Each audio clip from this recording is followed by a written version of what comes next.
ஓம் நம சிவாய. உங்கள் அனைவருக்கும் இந்த இனிய வேளையில் ஆன்மீக வணக்கங்கள். இன்று நாம் பேசப்போவது வெறும் மலை பயணம் பற்றி அல்ல. இது வாழ்க்கையையே மாற்றிவிடக்கூடிய ஒரு புனித யாத்திரை பற்றி. ஆம், நான் சொல்ல வருவது கோயம்புத்தூருக்கு மேற்கே மேற்கு தொடர்ச்சி மலையில் அமைந்துள்ள திவ்யமான தென் கைலாயம் வெள்ளியங்கிரி மலை பற்றிதான். ஏன் இந்த மலைக்கு வருகிறோம்? இங்கு ஏறுவது ஏன் மிகவும் கடினமாக இருக்கிறது? அதைவிட முக்கியமாக இந்த மலை ஏறிய பிறகு ஏன் மனிதர்களின் வாழ்க்கை மாறுகிறது? பலர் சொல்ல கேள்விப்பட்டிருப்பீர்கள், சிலர் அனுபவித்தும் இருப்பீர்கள். இன்று அந்த 7 மலைகளின் மர்மங்களையும் அங்கு நிகழும் அற்புதங்களையும் சிவனே அமர்ந்த தென் கைலாயத்தின் மகிமையையும் நாம் விரிவாக காணப்போகிறோம். காட்சி: கன்னியாகுமரி காட்சிகள், பின்னர் மலை காட்சிகள். பகுதி 2: புராண வரலாறு, சிவனின் சோர்வும் தென் கைலாயமும். இந்த மலையின் புனிதத்திற்கு ஒரு அழகான புராண கதை உண்டு. இந்த கதை நாட்டின் தென்கோடியில் தொடங்குகிறது. கன்னியாகுமரி. அங்கே ஒரு பெண் சிவனேயே மணப்பேன் என்று உறுதியெடுத்து கடும் தவம் இருந்தாள். அவள் பெயர் கன்னிதேவி. அவளின் தவத்தால் மனமிறங்கிய சிவபெருமான் குறித்த நாளில் அவளை தேடி புறப்பட்டார். ஆனால் வழியில் தெய்வீக சதிகள் நிகழ்ந்து அவரால் குறித்த நேரத்தில் கன்னியை அடைய முடியவில்லை. காத்திருந்த கன்னிதேவி சிவன் வராத ஏமாற்றத்தில் தன் உயிரை நீத்து பின்னர் கன்னியாகுமரியாகவே மாறிவிட்டாள். இதை அறிந்து சிவபெருமானுக்கு மிகுந்த மனச்சோர்வு ஏற்பட்டது. தன் வருத்தத்தை தீர்க்க தனிமை தேவைப்பட்டது. அப்போதுதான் அழகிய மேற்கு தொடர்ச்சி மலையில் இந்த பசுமையான சிகரத்தை கண்டார். வெள்ளியங்கிரி மீது ஏறி அதன் உச்சியில் அமர்ந்தார். இங்கு அவர் ஆனந்த தாண்டவம் ஆடவில்லை, தியானத்தில் அமரவில்லை. மனம் கசந்து ஒருவித சோர்வுடன் அமர்ந்தார். அப்படி அவர் அமர்ந்த இடம்தான் இன்று நாம் வெள்ளியங்கிரி அல்லது தென் கைலாயம் என அழைக்கும் புனித தலமாகும்.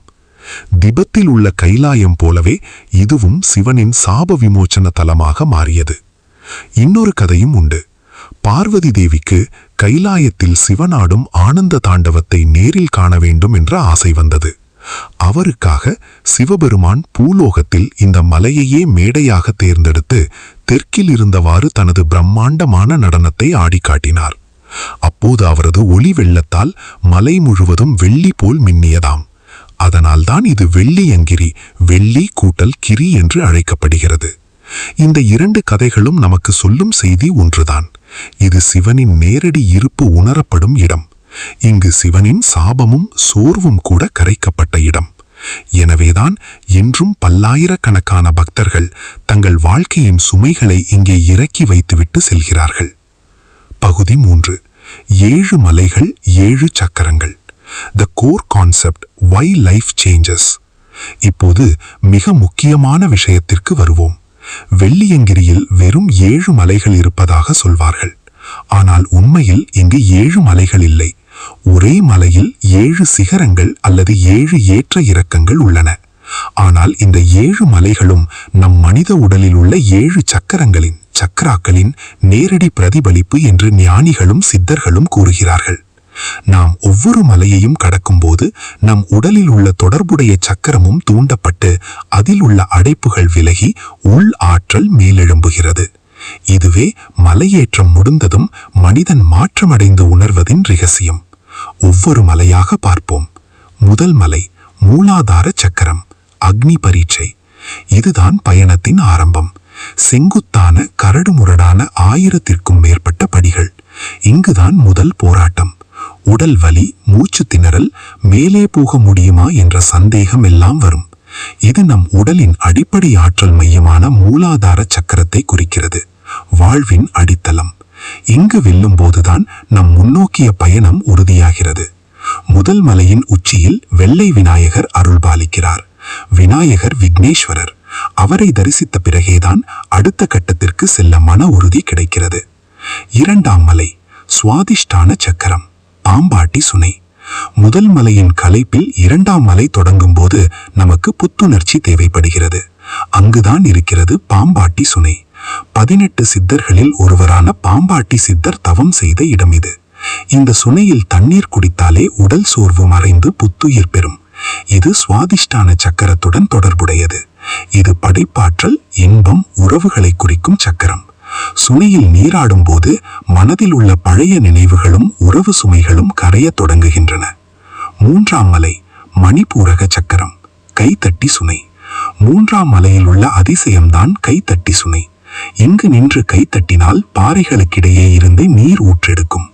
இது மணிப்பூரக சக்கரத்தின் அற்புதம். இந்த சக்கரம் நம் வலிமை, தைரியம், அக்னி, நெருப்பு ஆற்றலை குறிக்கும். நம் குரலுக்கும் முயற்சிக்கும் பதில் தரும் இறைவனின் அடையாளம் இது. இங்கு நம் உள்ளத்தில் இருக்கும் அச்சங்கள் எரிந்து சாம்பலாகி தைரியம் பிறக்கிறது. 4ஆம் மலை அநாகத சக்கரம், சீத்தை வனம். 4ஆம் மலை அடர்ந்த வனப்பகுதி. இது சீத்தை வனம் என்று அழைக்கப்படுகிறது. இராவணன் சீத்தையை கவர்ந்து சென்றபோது இங்கு தங்கி இளைப்பாறியதாக கூறப்படுகிறது. இது இதயத்தில் உள்ள அநாகத சக்கரத்தை குறிக்கிறது. இது அன்பு, கருணை, பச்சாதாபம் ஆகியவற்றின் மையம். கடினமான பயணத்தில் இந்த மலையில் வீசும் குளிர்ந்த காற்றும் பசுமையும் நம் இதயத்தை லேசாக்கி அன்பின் உணர்வை தூண்டுகின்றன. 5ஆம் மலை விஷுத்தி சக்கரம், வழுக்கு பாறை. 5ஆம் மலை மிகவும் சவாலானது. இங்குள்ள பாறைகள் வழுவழுப்பானவை. கவனமாக நடக்காவிட்டால் விழுந்துவிடும் அபாயம் உண்டு. இது தொண்டை பகுதியில் உள்ள விஷுத்தி சக்கரத்தை குறிக்கிறது. இது தூய்மை, தகவல் தொடர்பு, வாக்கு சக்திக்கான மையம். இங்கு நாம் பேசும் வார்த்தைகளில் கவனமாக இருக்க வேண்டும். பொய், வஞ்சகம் போன்றவை இங்கு விலகி நம் பேச்சில் தூய்மை ஏற்படுகிறது. 6ஆம் மலை ஆக்னேய சக்கரம், திருநீற்று மலை, ஆண்டி சுனை. 6ஆம் மலையில் மண் முழுவதும் வெண்மையாக இருக்கும், சிவனின் திருநீர் போல. இங்குள்ள சுனை ஆண்டி சுனை என்று அழைக்கப்படுகிறது. இது மிகவும் குளிர்ச்சியானது. இந்த மலை நம் புருவ மத்தியில் உள்ள ஆக்னேய சக்கரத்தை குறிக்கிறது. இது ஞானத்தின் இடம். இங்கு நிற்கும் போது உலக பற்றுகள் குறைந்து மெய்யுணர்வு தலை தூக்குகிறது. இங்கு உள்ள ஒட்டன் சித்தர் சமாதியும் உள்ளது. காட்சி: 7ஆம் மலை உச்சியில் உள்ள குகை, சுயம்புலிங்கம், தீபாராதனை. 7ஆம் மலை சகசிரார சக்கரம், தென் கைலாயம். இதுவே பயணத்தின் உச்சம். கடல் மட்டத்திலிருந்து சுமார் 5500 அடி உயரத்தில் ஒரு குகையில் இயற்கையாக தோன்றிய சுயம்புலிங்கமாக சிவபெருமான் காட்சி தருகிறார். இது நம் தலையின் உச்சியில் உள்ள சகசிரார சக்கரத்தை குறிக்கிறது. இதுவே முக்தி நிலை, பரம்பொருளுடன் நாம் ஒன்றும் நிலை. இங்கு சென்றடைந்த பிறகுதான் பயணம் முழுமையடைகிறது. குகைக்குள் சிவனை தரிசிக்கும் போது வார்த்தைகளால் விவரிக்க முடியாத ஒரு நிம்மதி, ஒரு பரவச நிலை ஏற்படுகிறது. பயணத்தின் களைப்பு மறந்து உள்ளம் நிரம்புகிறது. இதுதான் வாழ்க்கை மாறும் ரகசியம்.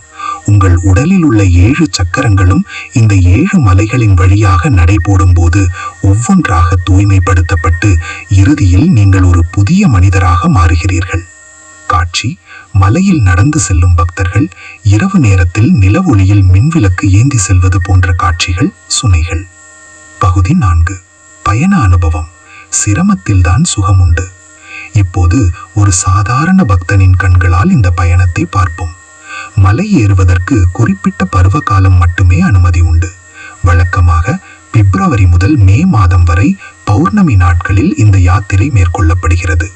காரணம், மற்ற நேரங்களில் கடும் குளிரும் மழையும் காட்டு யானைகள் போன்ற வனவிலங்குகளின் நடமாட்டமும் அதிகம்.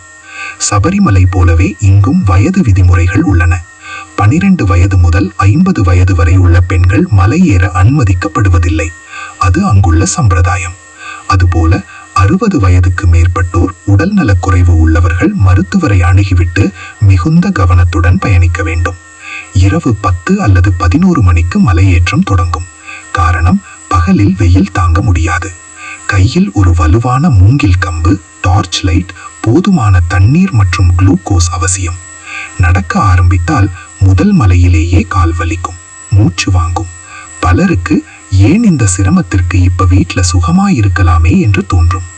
ஆனால் ஒவ்வொரு மலையின் சுனையிலும் கால் படும்போது, மூலிகை காற்று படும்போது உடல் புத்துயிர் பெறும்.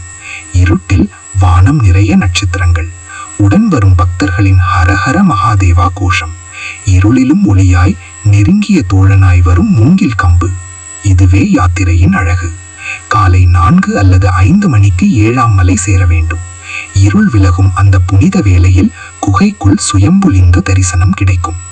அங்கு பூசாரிகள் திருநீர் அளித்து தீபாராதனை காட்டுவார்கள்.